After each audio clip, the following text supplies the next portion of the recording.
প্রিয় দর্শক, সবাইকে শুভেচ্ছা।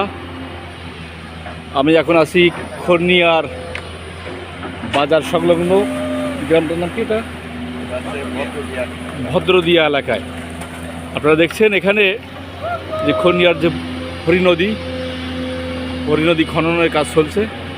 আপনারা সবাই জানেন এই নদী কিছুদিন আগে খনিয়ার এখানে আড়াআড়ি বাঁধ দিয়ে নদীতে 81.5 কিলোমিটার নদী খনন হয়েছে 140 কোটি টাকা দিয়ে।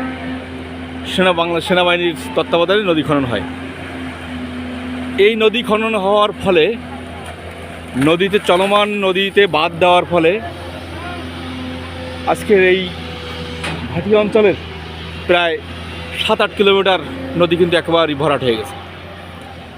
এই বর্ষা মৌসুমে তার প্রভাব পড়েছে। এখন অঞ্চলগুলো ইতিমধ্যে প্লাবিত হওয়া শুরু হয়েছে। আপনারা দেখছেন এখানে দূরে একটা দেখা যাচ্ছে একটা ড্রেজিং মেশিন, এবং এখন এখানে যে কাজ চলছে এটা একটা পল্টনে এক্সকেভেটরে পলি অবসানের কাজ চলছে। কিন্তু এই ড্রেজার মেশিনে দীর্ঘ প্রায় 10-15 দিন ধরে ড্রেজিং এখন হচ্ছে, কিন্তু এর ভিতরে 100-150 ফুটের উপরে এখন পর্যন্ত খননের কোনো অগ্রগতি নেই, যার ফলে দিন দিন কিন্তু জলাবদ্ধতা বৃদ্ধি পাচ্ছে। স্থানীয় লোকজনের দাবির প্রেক্ষিতে আরও দুটো এই পল্টন ভাসমান ড্রেজিং এক্সকেভেটর এসেছে, কিন্তু কাজের যে মান এখানে খননের হওয়ার খুবই দূর হয়ে দাঁড়িয়েছে। কারণ এখানে ড্রেজিং মেশিনের আরও অন্তত 4-5টা মেশিনের প্রয়োজন বলে এলাকার লোক দাবি করছে। দর্শক, আপনারা জানেন এই নদীর সাথে যশোর অঞ্চল, ডুমুরিয়ার অঞ্চল, বৃহৎ অঞ্চল কিন্তু এখানে জড়িয়ে রয়েছে, যেটা এখন ভয়াবহ ঝুঁকির ভিতরে পড়েছে জলাবদ্ধতা। আমরা দেখছি এখানে খনিয়া ইউনিয়নের বারবার নির্বাচিত ইউনিয়ন পরিষদের ইউপি মেম্বার কাশিম সাহেব এখানে উপস্থিত আছেন। আমাদের কিসের সম্পাদক? বিএনপির ইউনিয়নের সাংগঠনিক সম্পাদক হুমায়ুন ভাই এখানে উপস্থিত আছেন। আমরা তাদের সাথে জানতে চাই আমাদের কাশিম ভাইয়ের কাছে যে আসলে ভাই একটু বলেন তো, একটু খননের বিষয় নিয়ে কী দেখিয়ে পরিস্থিতি, এখন কী অবস্থা এলাকায় বলেন। উপস্থিত দর্শকবৃন্দ, খননের বিষয় হলো এই দেখতেছেন যে আমাদের একটা ড্রেজার মেশিন রয়েছে। ইতিপূর্বে ওই ড্রেজার মেশিনের উত্তর পাশে একটা বাঁধ ছিল, যেটা সেনাবাহিনী উত্তর পাশে যে নদী খনন করেছেন, ওর দক্ষিণ পাশে এই যে একদম প্রায় পাকা রাস্তা বরাবর পলি ভরাট হয়ে গেছে, যার জন্যই উত্তর পাশের বাঁধের উত্তর পাশের পানি নামতি না পারার কারণে বিল সিঙ্গা, রুদাগাড়া, বিল চহাড়া, বিল ডুংরা, ভদ্রদিয়া বিল ইতিপূর্বে যে বৃষ্টির কারণে অনেক মাছের ঘের, সবজির লাগানো যে বেড়িগুলো পানিতে তলায় গেছে, যার জন্যই গত শুক্রবার এলাকার লোকজন যখন এই বিদ্রোহী সৃষ্টি করেছে, বিদ্রোহের কারণে আমাদের উপজেলার মাননীয় সংসদ মহোদয় জননেতা জনাব আলী আসগার লবি সাহেবকে যখন আমি বিষয়টা জানাই, উনি সঙ্গে সঙ্গে উপজেলা নির্বাহী অফিসার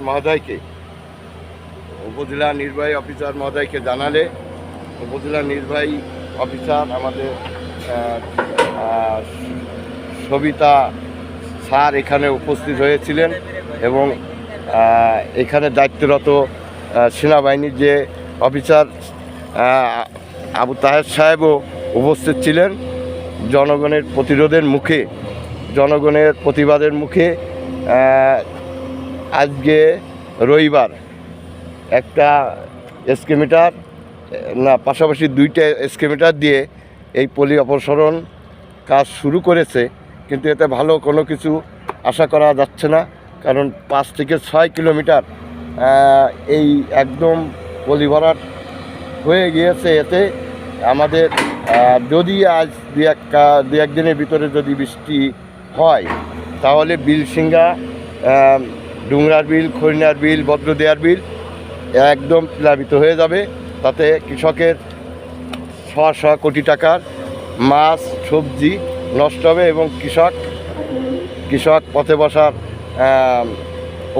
পথে বসা ছাড়া আর কোনো উপায় তাদের থাকবে না।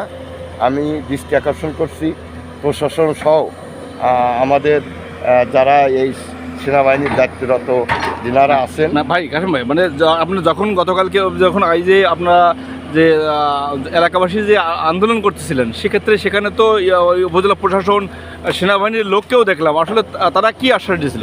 তারা আশ্বাস দিয়েছিল যে আর 2টি ড্রেজার আসবে, 2-1 দিনের ভিতরে 2টি ড্রেজার আসবে। কিন্তু ড্রেজারের পরিবর্তে দেখছি যে 2টি এসকেমিটার এখানে কাজ করতেছে। কিন্তু এইটা এসকেমিটারের কাজ করাতে কোনো সফলতা আমাদের আসবে বলে আমার মনে হয় না। ড্রেজার এখনও আসি নাই। দর্শক, আপনারা জানলেন যে জনগণের যে দাবি ছিল এখানে ড্রেজিং মেশিন আনতে হবে, তাহলে এই 5-7 কিলোমিটার যে ভয়াবহভাবে সিল্টেড হয়েছে সেটা অপসারণ সম্ভব। কিন্তু আমরা দেখছি যে সেখানে ড্রেজিং মেশিন আসেনি, আসছে কিন্তু ভেকু মেশিন। অর্থাৎ এখন যে বর্ষা মৌসুম চলছে, সেই বর্ষা মৌসুম ভারী বৃষ্টি যখন চাপ দেবে, সেক্ষেত্রে কিন্তু বৃহৎ এই অঞ্চল প্লাবিত হওয়ার সংখ্যা হতে পারে। ভাই, আপনি একটু বলেন তো বিষয়টা একটু, আপনারা কী জানেন এখানে কী অবস্থা এখন? আমার মনে হয় যে আমাদের এই ডুমুরিয়া উপজেলার যে জলাবদ্ধতা, এই জলাবদ্ধতা নিরসনের জন্য যে সঠিক সময় যে সঠিক পদক্ষেপটা নেওয়া উচিত ছিল, সেটা নেওয়া হয়নি। আমরা যখন অতিবৃষ্টি শুরু হয়েছে সেই সময় আমরা এখনও ঝাঁপিয়ে পড়েছে প্রশাসন, উপজেলা প্রশাসন সবাই, কিন্তু এখন তো অনেক দেরি হয়ে গেছে। সঠিক সময় সঠিক পদক্ষেপটা যদি নেওয়া হতো তো এই অবস্থার সৃষ্টি হতো না বলে আমি মনে করি। হ্যাঁ, ধন্যবাদ। দর্শক, আপনারা সেটাও জানলেন যে আসলে পরিকল্পনায় হয়তো এখানে ভুল ছিল, যে সঠিক সময় সঠিক কাজটা এখানে কিন্তু হয়নি, এটাও কিন্তু জনগণ বলছে।